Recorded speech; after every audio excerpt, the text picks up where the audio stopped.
திமுக கூட்டணியில் இணைந்தது குறித்து எழுந்த விமர்சனத்திற்கு மக்கள் நீதி மய்யம் தலைவர் கமல்ஹாசன் பதிலளித்துள்ளார். அதனை மைக் கச்சேரியில் பார்க்கலாம். சந்தர்ப்பவாதம் என்பது ஒரு வாதமே இல்லை என்பதுதான் என் கருத்து. சந்தர்ப்பம் என்பது ஒன்று இருக்கலாம், வாதம் என்பது தனியாக இருக்க வேண்டும். நமது வாதத்தை சந்தர்ப்பத்திற்கு ஏற்ற மாதிரி எல்லாம் மாற்ற முடியாது. அப்படின்னா ரிமோட் எடுத்து அடிச்சிங்களே டிவியில், அந்த ஆளு தானே இப்போ அங்கே போறீங்க அப்படின்னு சொன்னாங்க. ஐயா, ரிமோட் இன்னும் கையில் தான் இருக்கு.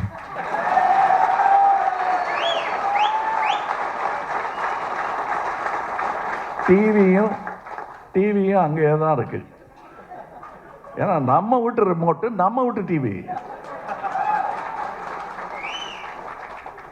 ஆனால் அந்த டிவிக்கான கரண்ட்டையும் ரிமோட்டுக்கான பேட்டரியும் உருவப்பாக்கும் ஒரு சக்தி ஒன்றியத்தில் உருவாகி கொண்டிருக்கிறது.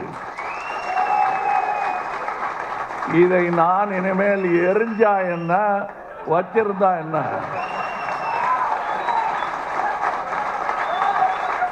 அந்த மாதிரி செய்கைகளுக்கு இனி அர்த்தமே இல்லாமல் போய்விடும். எப்படி நடக்குதுங்கிறத பார்த்துக்கிட்டு இந்த இவிஎம் மிஷினை என்ன பண்ணணுங்கிறத நாம தான் முடிவு பண்ணணும். அது எப்படி இயங்க வேண்டும் என்பதை மக்கள் தான் சொல்ல வேண்டுமே தவிர அங்க இருக்கிற டெக்னீஷியன் சொல்ல முடியாது.